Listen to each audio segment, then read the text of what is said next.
Hi అండి అందరికీ welcome back to Hasini Reddy kitchen. ఈరోజు మన కిచెన్లో ఈ శ్రావణ మాసంలో ఎక్కువగా అమ్మవారికి నైవేద్యంగా పెట్టేటువంటి పూర్ణం బూరెలను పైన క్రంచీగా లోపల మెత్తగా ఉండే విధంగా, అలాగే పూర్ణం బయటకు రాకుండా ముందు రోజు పిండి నానబెట్టడం పులియబెట్టడం లేకుండా ఇన్స్టంట్గా అప్పటికప్పుడు ఎలా చేసుకోవాలో చూపించబోతున్నాను. ఫస్ట్ టైం ఈ పూర్ణం బూరెలను చేయాలనుకుంటే ఈ వీడియో పూర్తిగా చూసిన తర్వాత చేశారంటే పర్ఫెక్ట్గా వస్తాయి. మరి ఈ పూర్ణం బూరెలను ఎలా చేసుకోవాలో చూసేద్దామా. ముందుగా ఇక్కడ నేను సగం కప్పు మినపగుళ్ళు తీసుకుంటున్నాను. వీటికి బదులుగా మినపప్పు తీసుకున్నా కూడా బాగుంటుంది. కాకపోతే మినపగుళ్ళతో పిండి కొంచెం సాఫ్ట్గా వస్తుంది కాబట్టి నేనైతే ఇక్కడ మినపగుళ్ళు తీసుకుంటున్నాను. అలాగే మినపగుళ్ళు తీసుకున్న కప్పుతోనే సగం కప్పు బియ్యాన్ని కూడా తీసుకుంటున్నాను. ఇందులోకి తీసుకునే బియ్యము ప్రత్యేకంగా ఒక రకమైన బియ్యం అనేది ఏమీ లేదు.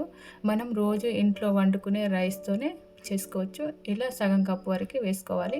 అలాగే మినపగుళ్ళు ఎంతవరకు అయితే తీసుకుంటామో అంతవరకు మాత్రమే రైస్ తీసుకోవాలి. ఎక్కువ క్వాంటిటీలో బియ్యం తీసుకుంటే పూర్ణం బూరెలు కొంచెం పైన గట్టిగా వస్తాయి కాబట్టి సమానంగా తీసుకుంటే బాగుంటుంది.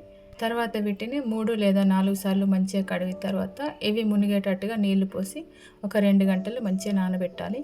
అయితే టైం ఎక్కువ లేనప్పుడు తొందరగా నానాలి అంటే కొంచెం గోరువెచ్చని నీళ్ళు వేస్తే తొందరగా నానుతాయి. ఇవి నానేంత లోపల పూర్ణం కోసం ప్రిపేర్ చేసుకుందాము. ఇక్కడ నేను 1 కప్పు శనగపప్పు తీసుకుంటున్నాను. దాదాపు ఇది 200 గ్రామ్స్ వరకు ఉంటుంది.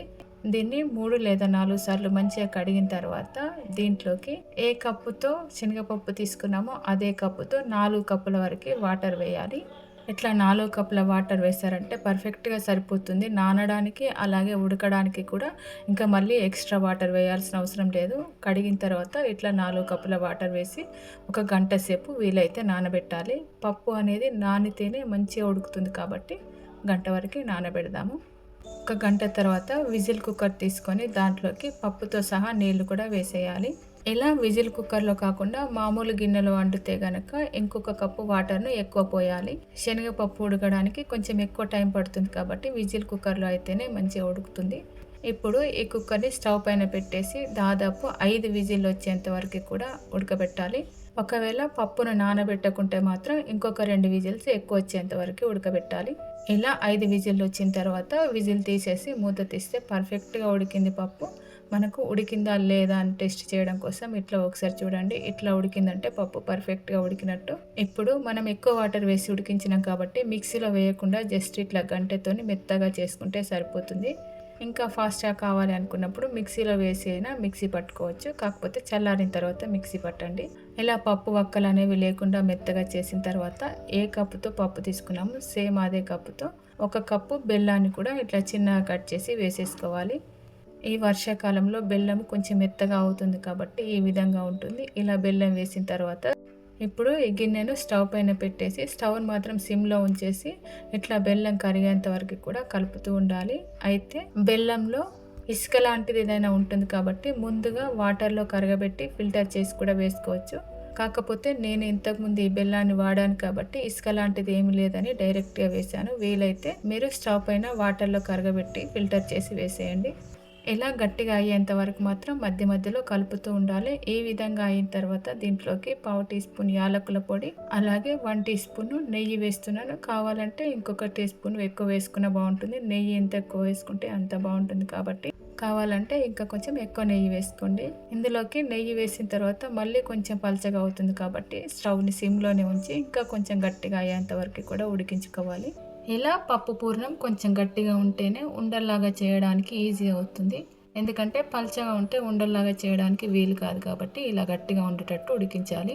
ఇలా కొంచెం పిండి తీసుకొని ఉండలాగా చేసినామంటే కరెక్ట్గా వస్తేనే పూర్ణం అనేది కరెక్ట్గా ఉంది అన్నట్టు. లేదంటే ఇంకా కొంచెం వేడి చేసుకోవాలి పల్చగా ఉంటే.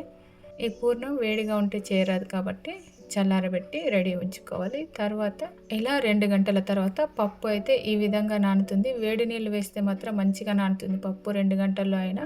ఇప్పుడు ఈ నీళ్ళను వంచేసి మిక్సీలో అయినా సరే విట్ గ్రైండర్లో అయినా సరే మంచిగా మెత్తగా మిక్సీ పట్టేసి రెడీ ఉంచుకోవాలి.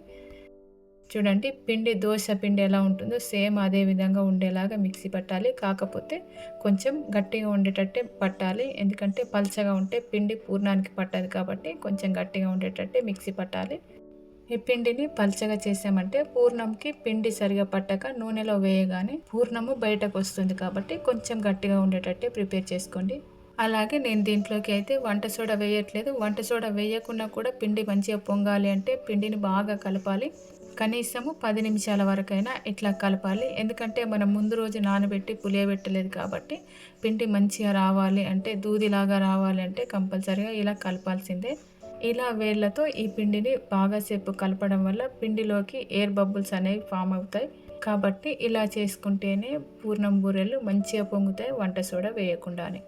ఇలా 10 నిమిషాల వరకు కలిపిన తర్వాత ఒక చిన్న గిన్నెలో కొన్ని వాటర్ తీసుకొని కొంచెం పిండిని దీంట్లో వేయండి. చూడండి, ఇందులో వేసిన పిండి నీళ్ళల్లో కలవట్లేదు, అలాగే గిన్నెకు అంటుకోవడం లేదు. అదేవిధంగా నీళ్ళల్లో పైకి తేలినట్టుగా ఉంది కాబట్టి ఈ విధంగా ఉంటే పిండి పర్ఫెక్ట్గా వచ్చినట్టు. ఇట్లా ప్రిపేర్ చేసుకున్న పిండితో పూర్ణం బూరెలు చేశారంటే పర్ఫెక్ట్గా పొంగుతాయి, చాలా బాగా ఉంటాయి. పైన క్రంచీ లాగా సూపర్ టేస్టీగా ఉంటాయి. మీరు వీలైతే ఇలాగైతే ప్రిపేర్ చేయండి. అలాగే పూర్ణం బూరెలకు పైన వేసిన ఈ పిండి కూడా కొంచెం టేస్టీగా రావాలంటే 1½ టీ స్పూన్ చక్కెర వేసుకోండి. అలాగే పావు టీ స్పూన్లో సగం వరకు మాత్రమే సాల్ట్ వేసుకొని ఉప్పు చక్కెర రెండు కూడా మంచిగా కలిసేటట్టు కలపాలి. అయితే చక్కెర కరగడానికి కొంచెం టైం పడుతుంది కాబట్టి వీలైతే మిక్సీ పట్టి వేసుకోండి, లేదంటే పిండిని చక్కెర కరిగేంత వరకు కూడా ఇలా కలిపితే సరిపోతుంది. తీపి ఎక్కువగా తినేవాళ్ళు చక్కెర కొంచెం ఎక్కువ వేసుకున్నా కూడా బాగుంటాయి. ఇలా ఇందులో ఉన్న చక్కెర పూర్తిగా కరిగేంత వరకు కూడా కలిపేసి ఇలా రెడీ ఉంచుకోవాలి. తర్వాత పూర్తిగా చల్లారిన పూర్ణం పిండిని ఇలా ఒక ప్లేట్లోకి తీసుకొని ఈ పిండిని 2 లేదా 3 నిమిషాల వరకు కూడా ఇలా మంచిగా కలపడం వల్ల పిండి అనేది సాఫ్ట్గా అవుతుంది. ఉండలు చేసేటప్పుడు ఈజీగా అవుతాయి కాబట్టి ఇలా 2-3 నిమిషాలు కలిపేసి రెడీ ఉంచుకోవాలి. తర్వాత ఇందులో నుండి కొంచెం కొంచెంగా పిండిని తీసుకుంటూ ఇట్లా ఉండల్లాగా రెడీ చేసుకొని ఉంచాలి. అయితే నేను ఇక్కడ కొంచెం చిన్న సైజులోనే చేస్తున్నాను. ఇంతే సైజులో చేసుకోవాలనేది ఏం లేదు. మీకు నచ్చిన సైజులో ఎలా కావాలంటే ఆ సైజులో చేసేసుకొని రెడీ ఉంచుకోవాలి. కాకపోతే వేయించుకునేటప్పుడు కొంచెం చిన్న సైజులో చేస్తే కనుక మనకు వేయించడం ఈజీ అవుతుంది కాబట్టి చిన్న సైజులో చేసుకుంటే బాగుంటుంది. ఇంకా ఉండలు పర్ఫెక్ట్ రౌండ్లో రావాలి అంటే ఇట్లా 2 చేతులు అయినా కూడా చేసుకున్న బాగుంటుంది. ఇలా మనకు నచ్చిన సైజులో ఎంతవరకు అయితే అవసరం ఉంటాయో అంతవరకు ఇలా చేసుకొని రెడీ ఉంచుకోవాలి. అయితే వీటిని 2 రకాలుగా చేసుకోవచ్చు. స్పూన్తో చేసుకోవచ్చు, లేదంటే చేయితో కూడా చేయొచ్చు. స్పూన్తో చేయాలంటే ఉండ దీంట్లో వేసేసి పిండిని ఇలా వేసిన తర్వాత స్పూన్తో ఇట్లా తీసి డైరెక్ట్గా వేడి నూనెలో వేసేసేయడమే. లేదంటే చేయితో వేద్దాం అనుకున్నప్పుడు చేయితో కూడా వేసుకోవచ్చు. మీకు ఎలా వీలైతే అలా చేసేయండి. కాకపోతే నా వరకైతే చేయితో వేయడం కంటే స్పూన్తో వేస్తేనే బాగొస్తాయి. ఎందుకంటే చేయితో వేసేటప్పుడు పిండి అటు ఇటు జారిపోతుంది కాబట్టి స్పూన్తో అయితే పర్ఫెక్ట్గా వేయచ్చు. మీరు మాత్రం ఏ విధంగా నచ్చితే ఆ విధంగా వేసేయండి. తర్వాత స్టవ్ పైన కడాయి పెట్టేసి డీప్ ఫ్రైకి సరిపడా ఆయిల్ వేసిన తర్వాత స్టవ్ని హై ఫ్లేమ్లో పెట్టేసి నూనెని బాగా వేడి చేసిన తర్వాత ఇట్లా ఒక్కటొక్కటిగా ఆయిల్కి ఎంతవరకు అయితే సరిపోతాయో అంతవరకు ఇట్లా ఒక్కటొక్కటిగా వేసుకోవాలి. ఇలా నూనెకి సరిపడేంత వరకు వేసుకోవాలి. పూర్తిగా వేసిన తర్వాత మాత్రం స్టవ్ని మీడియం ఫ్లేమ్లోకి మార్చుకొని ఇట్లా అటు ఇటు కలుపుతూ వేయించుకోవాలి. అయితే ఇవి సమానంగా వేగాలి అంటే మాత్రం ఇట్లా గంటెతోని ఒకసారి ఇట్లా అంటే పర్ఫెక్ట్గా వేగుతాయి, అంటే అన్నీ సమానంగా వేగుతాయి.